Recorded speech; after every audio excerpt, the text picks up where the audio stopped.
মুখ দেখে মনে হয় যেন ভাজা মাছ উল্টে খেতে জানে না, অথচ চেহারায় সাধু, ভেতরে কসাই। তার বিরুদ্ধে অভিযোগ একটি নিষ্পাপ শিশুকে দ্বিখণ্ডিত করার।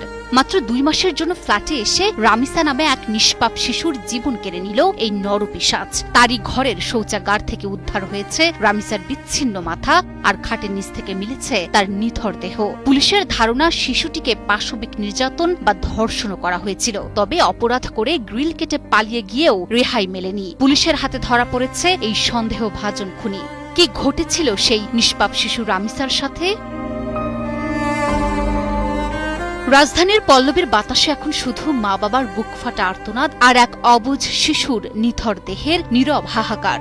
নাম তার রামিসা আক্তার, বয়স মাত্র 7 বছর। মিরপুর 11 নম্বর সেকশনের বি ব্লকের একটি বহুতল ভবন থেকে উদ্ধার করা হয় রামিসার খণ্ডিত মরদেহ। শৌচাগার থেকে মাথা আর খাটের নিচ থেকে উদ্ধার করা হয়